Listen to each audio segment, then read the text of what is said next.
Very well, everyone. Welcome to the bonus episode of Vagrant Story. It's actually my second attempt at recording this because the original footage was lost due to me being an idiot. Anyway, we're here in God Hands and we're gonna talk about a few things that we haven't talked about in the entirety of the Let's Play. First thing we're gonna show off are the ultimate weapons. Right now, I have a Ronfaya, made out of Damascus. This is the strongest one-handed sword, and you can only get this as a drop in the Iron Maiden. And before I show you all the ultimate weapons like this Jamdar over here, Jamdar, whatever it is, let's see all the unique weapons. Like this guy over here. This is the Holy Wind. And it is again the drop that you've seen at the end of the Iron Maiden. That's what it is.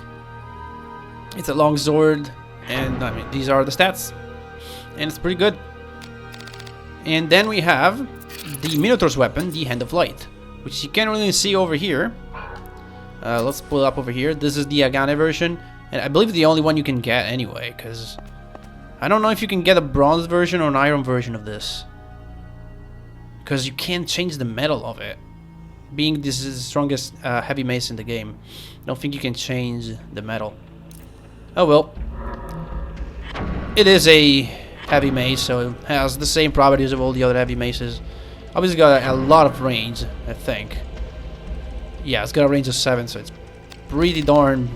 It's got pretty good range. Compared to the Rune Blade, it has a range of 6, so it's better than a longsword.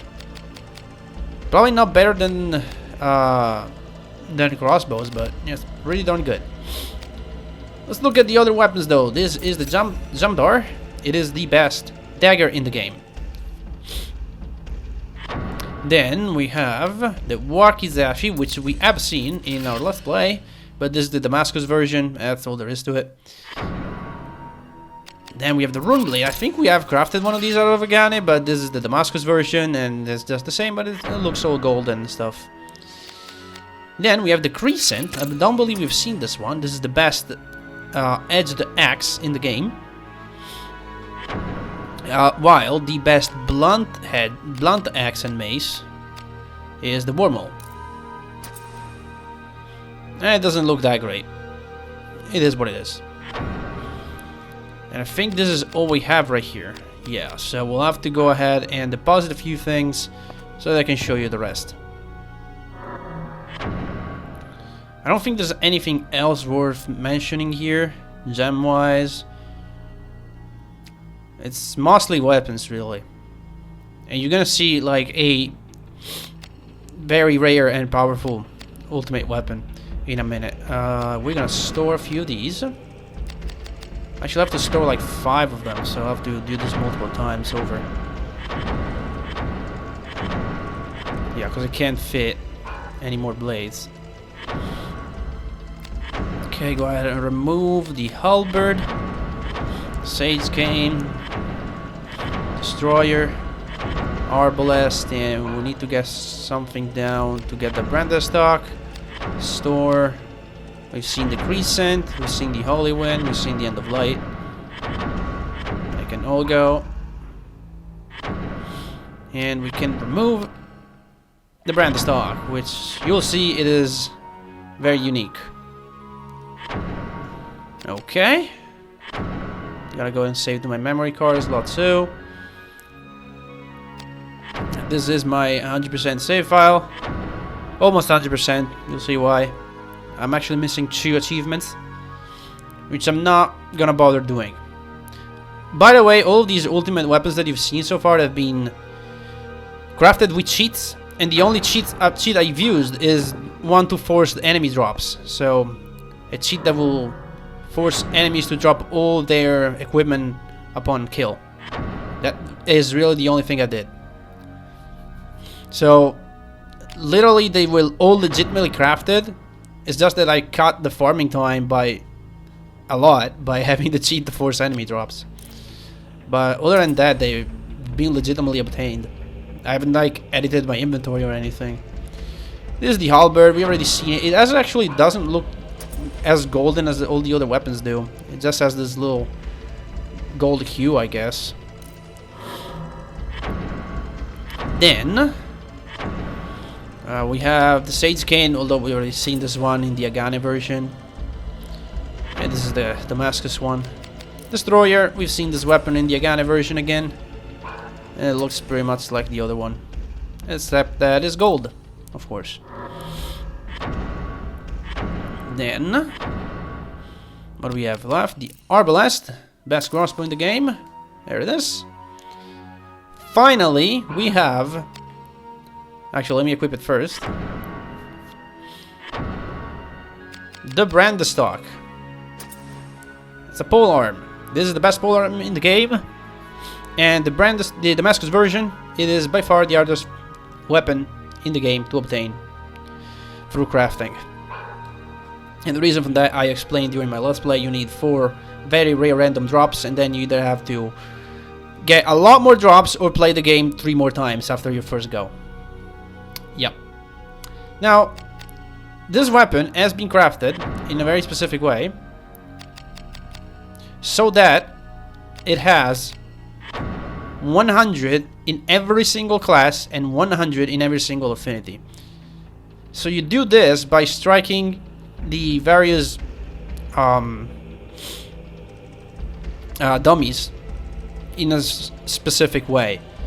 When you have the 4 components that, you know, 2 by 2 will fuse into 2 weapons, and then those 2 weapons you fuse into the final Brandestock, you can go and strike and, you know, charge the 4 weapons with different classes and affinities. So that when you combine them, you'll fuse what you created. Like, for example, one can be like, I don't know, air and fire. The other one can be earth and water, for example. And when you fuse one that has air and fire to 100 and another one that has earth and water to 100, you'll carry them over, so you'll get 100 in all 4 properties. That's more or less like how you have to do it, more or less. And same thing for class. No, what's this way? Yeah. Same thing for class, of course. You do the same thing, and you get the ultimate weapon. But not only that, I put on this weapon 3 Arturus gems. They give 30 affinity and 30 class each. And so this has 190 on all class and all affinities, which is the maximum you can get. And that's it.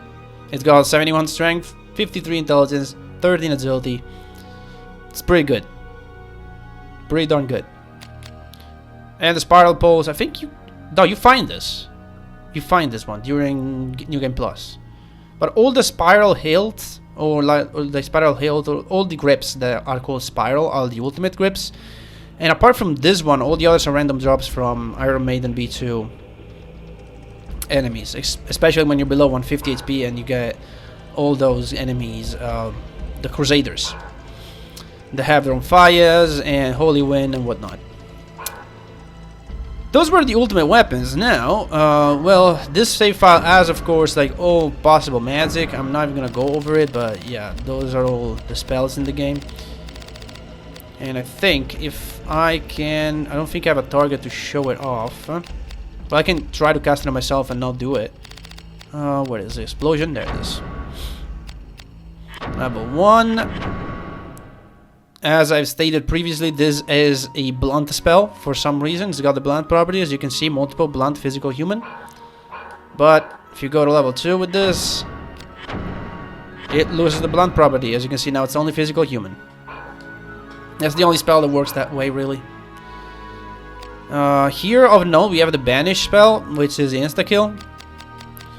And really nothing else. We have all the single targets, of course, which are all random drops, except spirit swords you get during the story. Over here, I don't think we have anything interesting. No, because all the rare spells are on the warlock one. All the others you get normally. Battle abilities, we have all of them. Chain abilities, we have Phantom Pain, which is the one you get after you learn all of the offensive ones, and then you can learn this.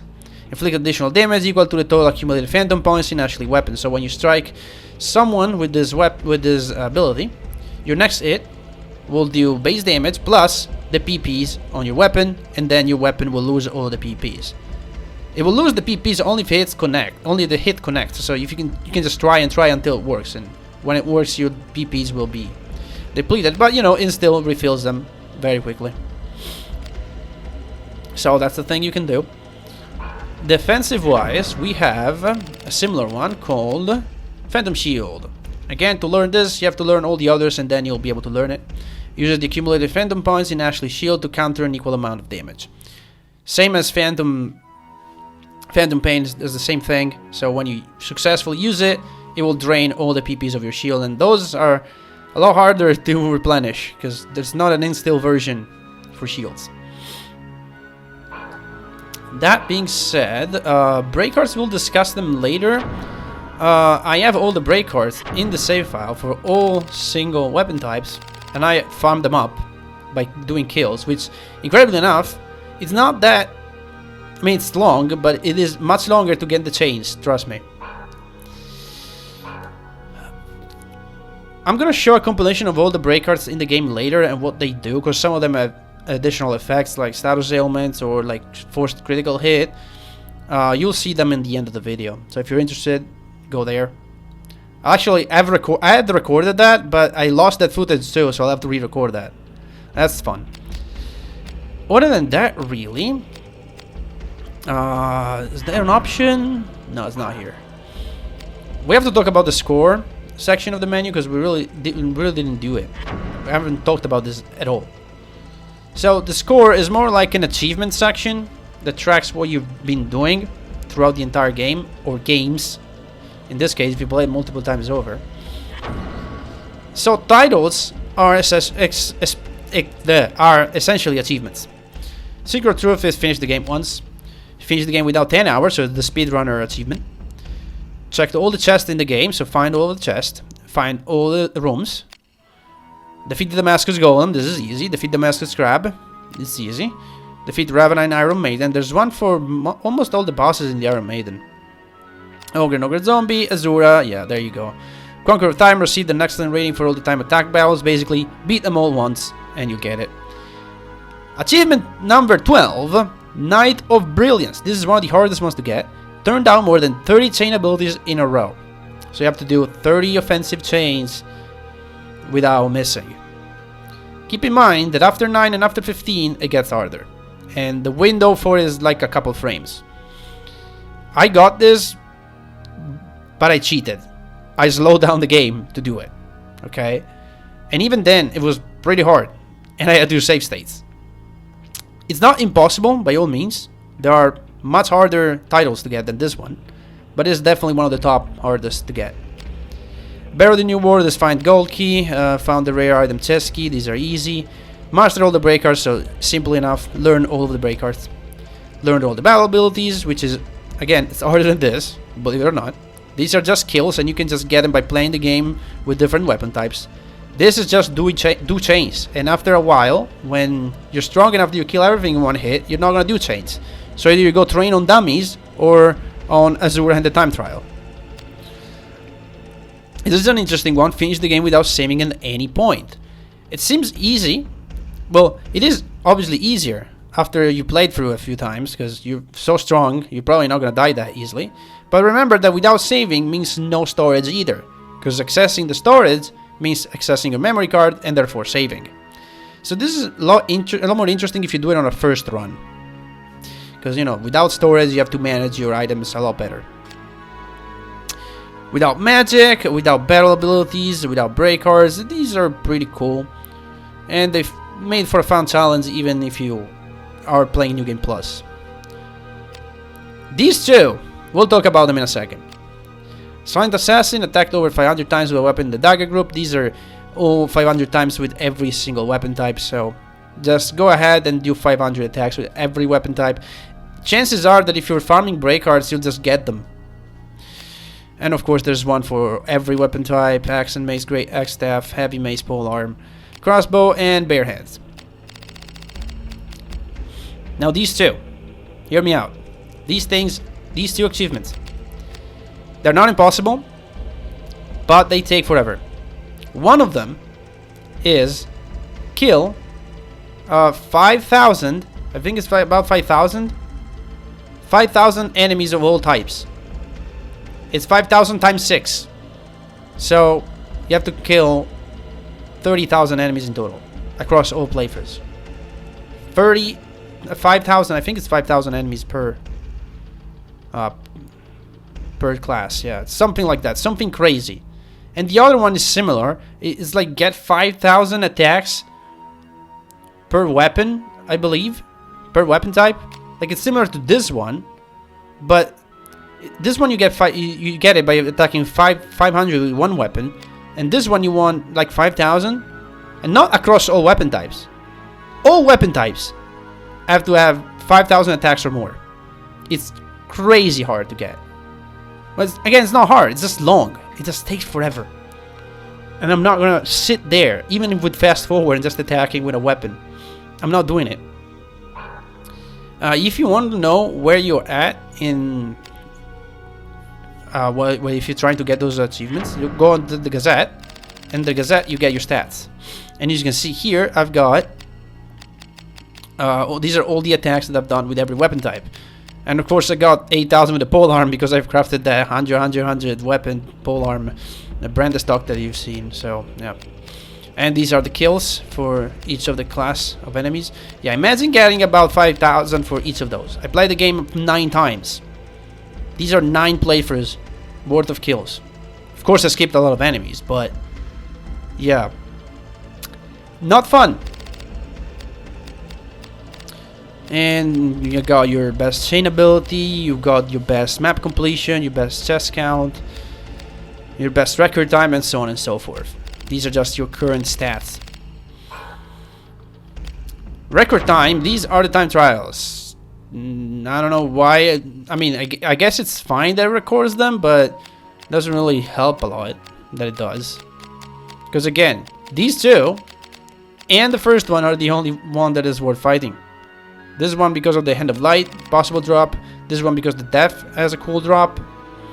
And this because Azura has the ultimate accessory, which I haven't gotten because not even the cheat that I have that forces enemy drops can help me to get this accessory. Because it doesn't drop the enemy's accessory. It drops everything else but the accessory.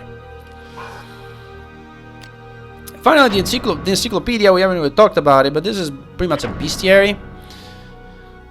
It's cool. You can see the monsters and just rotate them and, you know, look at them. Can I zoom in? Yeah, no, how do I zoom again? Hard shoot. There it is. It is what it is. It's fun, I guess. There are some things like you cannot find the knights here. There are no Crimson Blades in here, just Leá Monde enemies. Of course, obviously the Crimson Blades are Leá Monde enemies, but they're not native to Leá Monde, you know? And you don't have variations, like for example, this Skeleton Knight can definitely be found in holding other weapons and other shields, but you only get one variation. Now, an interesting part of this encyclopedia is one of the entries for a boss. If I can find it. It's one of the elite version of the elementals. Fire, Ifrit, no, it's either the earth one or no, it's the water one then. Yeah, this one. Merit, Water Diva, sunk Leá Monde into the water 25 years ago with the aid of Dao, the Earth Diva.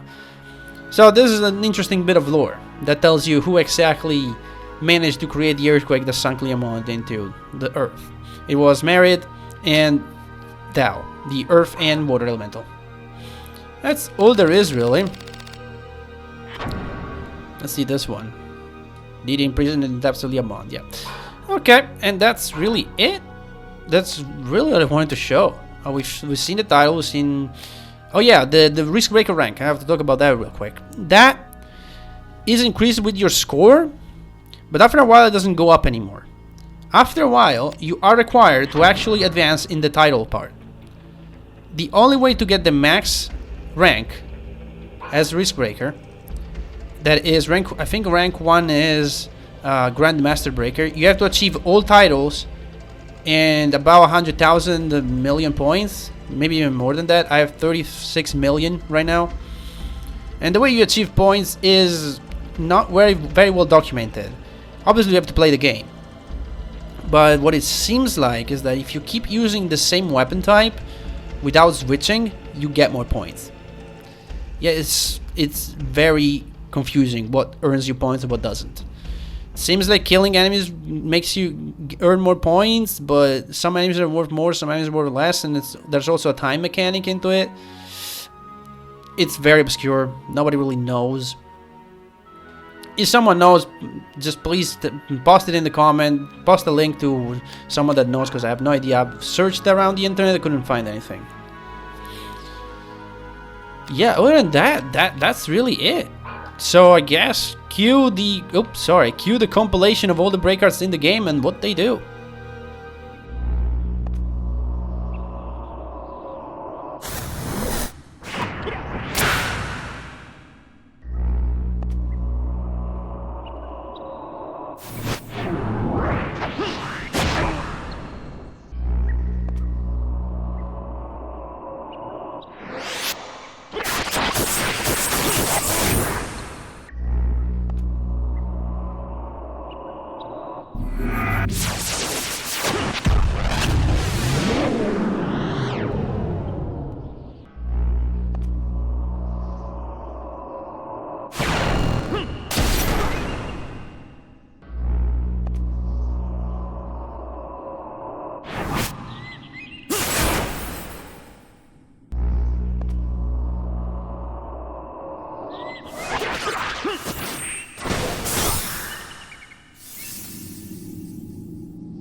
And with that, guys, the Let's Play is over.